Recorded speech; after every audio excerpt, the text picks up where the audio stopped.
నమస్తే రమగారు. నమస్తే జయ. రమగారు, మనకి ఈ నెలలోనే రాఖీ పౌర్ణమి కూడా ఉంది. ఉమ్. రాఖీ పౌర్ణమి విశిష్టత ఇంకొకసారి. రాఖీ పౌర్ణమి అంటే శ్రావణ పౌర్ణమి. శ్రావణ మాసంలో వచ్చే పౌర్ణమి నాడు లక్ష్మీ అర్చన చాలా విశేషమైన ఫలితాన్ని ఇస్తుంది ఆ మాసంలో చేసుకునే అర్చనలో. అయితే ఇది చంద్ర సంబంధమైంది కదా. ఈ రోజున ఏ పూజ చేసినా కూడా మనఃకారకుడైన చంద్రుడు ఆహ్లాదాన్ని కలిగిస్తాడని, దానివల్ల మానసికమైన చింతలు ఏమైనా ఉంటే అవి దూరం అవుతాయని చెప్తారు. ప్రతి పౌర్ణమి నాడు మనం ఇలా చేసుకోవచ్చు. మామూలుగా అన్ని పౌర్ణములకి లలితని అర్చిస్తే చాలా మంచిదంటారు. ఈ విశేషంగా ఈ మాసంలో వచ్చే పౌర్ణమికి లక్ష్మీ అర్చన చాలా విశేషమైంది. అయితే రాఖీ పౌర్ణిమ అంటే ఇప్పుడు ధర్మభ్రాతని, మా అన్నదమ్ములకి రాఖీ కట్టడం లేదా ధర్మభ్రాతని తీసుకోవటం, ఎవరో ఒకళ్ళకి స్నేహంతో ఒకళ్ళకి రాఖీ కట్టి వాళ్ళని మన అన్నదమ్ములుగా చేసుకోవటం లౌకికమైన విషయం. ఇది మరీ పూర్వకాలం నుంచి ఉందని చెప్పలేం, కానీ పురాణాలు మనకి మహాభారతానికి పుకిటి పురాణాలు చాలా కథలు చెప్తారు, చిన్న చిన్న కథల్లో. శిశుపాల వధ జరిగినప్పుడు కృష్ణుడి చేతికి ఒక చిన్న గాయమైందని, ఆమె ఆ గాయానికి ద్రౌపదీదేవి తన చీర చెరుగుని చుట్టిందని, అందువలన తర్వాత కాలంలో జరిగినటువంటి ద్రౌపది వస్త్రాపహరణలో స్వామివారు ఆమె కట్టిన చిన్న పేలికకి బదులుగా కొన్ని వందల వస్త్రాలు ఇచ్చి ఆమె మానాన్ని కాపాడాడని, అప్పటి నుంచి ఇట్లా రక్షాబంధనం అన్నదమ్ముడికి కట్టే బంధనంగా ఉన్నదని ఒక భావం అట్లా చెప్తారు. అసలు ఇదివరకు ఏం చేసేవాళ్ళంటే రక్షాబంధనము అంటే రక్ష కట్టుకోవటం, అది అక్క చెల్లెళ్ళు అన్నదమ్ములకి కట్టడం అనే నియమాలు కాదు. అది భగవత్ సంబంధాన్ని పూజ చేసి ఒక రేఖని అక్కడ మనం తోరాలు కట్టుకోము అట్లా, ఇక దేవాలయంలో నుంచి కానీ లేదా ఒక వ్రతము ఒక యజ్ఞం నుంచి కానీ రక్షని ధరించటం, ఆ రక్ష కట్టి ఉంటే గనక అది చాలా విషయాల నుంచి రక్షిస్తుందని భావించేవాళ్ళు. క్రమంగా దాన్ని అక్కచెల్లెళ్ళు అన్నదమ్ములకు కట్టేదానిగాను, తర్వాత ఏమో కొన్ని ప్రాంతాలకు మాత్రమే పరిమితమైన కొన్ని కమ్యూనిటీస్లో మాత్రమే ఉండే ఈ అలవాటుని ఆచారాన్ని మిగిలిన అన్ని చోట్ల దేశమంతా ఒక బిజినెస్ వ్యవహారం కింద వచ్చేసింది. అందరూ అన్ని చోట్ల పల్లెటూళ్ళల్లో కూడా రాఖీ కట్టడం అనేది ఒక అలవాటు కింద. సినిమాలు, సీరియల్స్, రకరకాల వ్యవహారాలన్నీ కలిసి దాన్ని ప్రమోట్ చేసాయి. మంచిదేగా, మంచి వ్యవహారమే. అయితే ఏంటంటే ఈ రాఖీ పౌర్ణమి కాకుండా ఈ రోజున గాయత్రీదేవిని అర్చిస్తారు. దీన్ని ఉపాదాన కర్మ చేసే రోజు జంధ్యాల పౌర్ణిమ అంటారు. ఎవరైతే ఉపనయనం చేసుకుంటారో, ఇవి కొన్ని కమ్యూనిటీస్లోనే ఉన్నప్పటికీ ఈ ఉపనయన కర్మలు ఈ సంవత్సరం ఉపనయనం చేసిన వాళ్ళకి ఉపాదాన కర్మ అని చేస్తారు. ఉపాకర్మ అంటారు, ఉపాదానం అనకూడదని, ఉపాకర్మ, శ్రావణ ఉపాకర్మ అని చెప్తారు. ఆ ఉపాకర్మ చేసేటువంటి రోజు ఇది. జంధ్యం మార్చుకుంటారు, యజ్ఞోపవీతం మార్చుకునే రోజు అన్నమాట. ఈ రోజున గాయత్రిని అర్చిస్తే గనక సంవత్సరం అంతా అర్చించిన ఫలితం లభిస్తుందని, ఈ రోజున చేసిన సహస్ర గాయత్రి కోటి గాయత్రితోటి సమానమని చెప్తారు. ఈ గాయత్రి అంటే మామూలుగా మనం నోటుకొచ్చి చేసుకోవటం కాదు, ఆ యజ్ఞోపవీత ధారణ చేసిన వ్యక్తులకి ఇది మంచిదనమాట, యజ్ఞోపవీతం వేసుకునే వాళ్ళకి. దీంతో పాటుగా ఇంకా ప్రముఖంగా ఈ రాఖీ పౌర్ణమి రోజున చెప్పుకోవాల్సింది ఏంటంటే హయగ్రీవ స్వామి జయంతి. హయగ్రీవుడు విద్యాప్రదాత. హయగ్రీవుడు అనగానే విష్ణుమూర్తి మనకు తెలిసిందే. అయితే విష్ణుమూర్తికి 10 అవతారాలు ఉన్నాయి కదా. ఈ 10 అవతారాలు కాకుండా మొత్తం 21 అవతారాలు ఉన్నాయని స్వామివారికి చెప్పబడుతూ ఉంటుంది. ఆ చెప్పబడే 21 అవతారాల్లో హయగ్రీవుడు కూడా ఒకటి. ఈ హయగ్రీవుడికి కథ, మళ్ళీ దానికి ఒక చిన్న విశేషమైన కథ ఏం చెప్పాలంటే, ఒక హయగ్రీవుడు అనే ఒక రాక్షసుడు ఉండేవాడట ఇది వరకు. వాడిది గుర్ర ముఖం. తనలాంటి వాడే గుర్రపు ముఖం కలిగిన వాడి నుంచే తనకి మరణం ఉండేలాగా వరం పొందాడు అతను. వాడు చాలా దేవతల్ని వాళ్ళని ఇబ్బంది పెట్టేవాడు. దేవదానవుల యుద్ధంలో విష్ణుమూర్తి ఎంతో కాలం యుద్ధం చేసేట అతనితో. అయితే అలసిపోయాడు విష్ణుమూర్తి. అలసిపోయి ధనస్సుకి తల నుంచి కళ్ళు మూసుకున్నట్టు, ఆయన నిద్ర పట్టేసింది అలసిపోయి. అప్పుడు యుద్ధం ఆగిపోయింది. దేవతలంతా స్వామిని ప్రేరేపించి ఆయన నిద్ర లేపాలనుకున్నారు. ఆయన అల్లె తాడు బిగించి, ధనుస్సుకి తాడు బిగించి పెట్టుకున్నాడు కదా, దాని మీద తల అంచుకున్నాడు. ఒక క్రిమిని ప్రేరేపించారు ఈ తాడు కొరికేసేమని. అప్పుడు ధనుస్సు కదులుతుంది, స్వామికి మెలకు వస్తుందని. అయితే ఈ తాడు కొరికేసరికల్లా ఏమైంది, తాడు కట్టే స్వామి తల ఎగిరిపోయింది, తల తెగిపోయింది. తెగిపోగానే బ్రహ్మదేవుడు ఆ పరమేశ్వరుని ప్రార్థించి ఇట్లా జరిగింది, ఇప్పుడు ఏం చేయాలంటే ఒక హయము గుర్రం తాలూకు తలని విష్ణువుకి అలంకరించండి, తగిలించండి అని చెప్పిందట. శిరస్సు లేని విష్ణుమూర్తికి ఒక గుర్రపు తలని తీసుకొచ్చి పెట్టాడు బ్రహ్మదేవుడు. శివుని మాటతో, అమ్మవారి మాట, పరమేశ్వరి మాటతో పెట్టేసరికల్లా అప్పుడు ఆయన యుద్ధం చేసి ఈ రాక్షసుని చంపేశాడు. ఓహో. మధుకైటబులనే రాక్షసులు వేదాలని అపహరించారని, ఆ అపహరించిన వేదాలని హయగ్రీవ స్వామి తెచ్చాడని మహావిష్ణు పురాణం కొన్ని పురాణాల్లో చెప్పబడింది. ఈ వేదాలని తీసుకొచ్చాడు కాబట్టి ఈయన విద్యాప్రదాతగా. ఈయన ఎట్లా ఉంటుంది, మానవ శరీరము గ్రీవం మాత్రం మెడ, ముఖం మాత్రం గుర్రంది. అయితే పై 2 చేతుల్లోనూ శంఖ చక్రాలు, కుడి ఎడమ చేతుల్లో, ఎడమ చేతిలో పుస్తకం, కుడి చేతిలో ఏంటంటే చిన్ముద్ర దాల్చి ఉంటాడు. ఈ ముద్రతో అక్షమాల ధరించి ఉంటాడనమాట.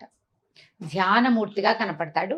హయగ్రీవ స్వామి యొక్క ఆరాధన అంటే ఉపాసన కొంచెం కష్టసాధ్యమైనది. చాలా ఎక్కువ నియమాలు ఉన్నాయి దానికి. సాధారణ వ్యక్తులు చేయలేకపోతారు. కానీ విద్యాప్రదాత అయినటువంటి హయగ్రీవుణ్ణి ఈ రోజున, ఈ ప్రత్యేకపు రాఖీ పౌర్ణమి, జంధ్యాల పౌర్ణమి అని చెప్పబడే శ్రావణ పౌర్ణమి నాడు ఆయన జన్మించిన దినం. ఈ రోజున గనక కొన్ని శ్లోకాలు, స్తోత్రాలతోటి స్వామిని అర్చిస్తే విశేషమైన ఫలితం లభిస్తుంది. విద్యార్థులకి మంచిది. హయగ్రీవ ఆరాధన వల్ల విద్యార్థులకి విద్య లభిస్తుంది. జ్ఞానార్థులు, కొంచెం పెద్ద పిహెచ్డీలు అవి చేసే వాళ్ళకి జ్ఞానం లభిస్తుంది. మాటలు రాని పిల్లలకి మాటలు వస్తాయి. తెలివి తక్కువగా, మేధకులుగా ఉండే పిల్లలకి హయగ్రీవ ఆరాధన అర్చన చేయించి హయగ్రీవ స్వామి దేవాలయాలకి తీసుకెళ్తే ఆ స్వామి కృపా కటాక్షాలతోటి వీళ్ళకి మాటలు వస్తాయని, తర్వాత చదువు వస్తుందని, చదువు రాకుండా మొద్దుగా ఉంటారు కొంతమంది, ఆ సమస్య తీరుతుందని చెప్తారు. కోర్టు వ్యవహారాల్లో ఇబ్బందులు ఉన్న వాళ్ళకి అవన్నీ కూడా తీరుతాయని చెప్తారు. ఏ ప్రాంతాల్లో ఉన్నాయండి దేవాలయాలు, మీకు ఏమన్నా ఐడియా ఉందండి? ఇక్కడ హైదరాబాద్ లోనే ఉంది. హైదరాబాద్ లో ఇప్పుడు యాదగిరిగుట్ట నుంచి తిరిగి వస్తుంటే మనకి, అంటే మనం వెళ్ళేటప్పుడు ఒక రూట్, దిగేటప్పుడు ఇంకో రూట్ దిగుతాం. ఆ రూట్ లో ఉంది హయగ్రీవ స్వామి దేవాలయం. నేను వెళ్ళాను 2 సార్లు. మా బందర్లో కూడా ఉంది. ఓకే, హయగ్రీవ స్వామి దేవాలయం ఉంది. కనపడతాయి అక్కడక్కడ. హయగ్రీవ స్వామి దేవాలయాలు ఎక్కడైనా ఉన్నాయి తెలుసుకుని మన ప్రాంతంలో ఉంటే చేయటం. ఏ ప్రాంతానికైనా వెళ్ళినప్పుడు అక్కడ ఉందనుకోండి, వెళ్ళి రావటం. లేదా ఒక శ్లోకం, జ్ఞానానందమయం దేవం నిర్మల స్ఫటికాకృతిం ఆధారం సర్వ విద్యానాం హయగ్రీవం ఉపాస్మహే. చిన్న శ్లోకం.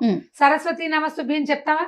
అట్లాగే జ్ఞానానందమయం దేవం నిర్మల స్ఫటికాకృతిం ఆధారం సర్వ విద్యానాం హయగ్రీవం ఉపాస్మహే.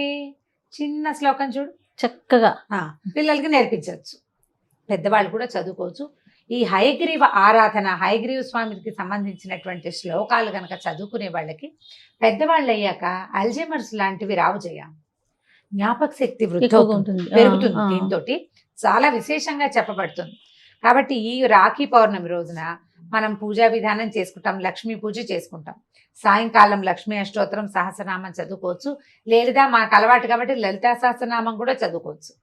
దాంతో పాటుగా ఈ హయగ్రీవ స్వామివి కొన్ని శ్లోకాలు, స్తోత్రం తీసుకోండి. హయగ్రీవ స్తోత్రం చదువుకుని స్వామికి పాలు పళ్ళు నివేదన చేసి పిల్లలతోటి కూడా ఒక నమస్కారం చేయించి ఒక్క శ్లోకం నోటికి నేర్పిస్తే కనుక వాళ్ళకి హయగ్రీవ స్వామిని ఆరాధించిన ఫలితం లభిస్తుంది. ఏటా ఈ సమయంలో ఇది చేయాలి అని పెట్టుకోండి.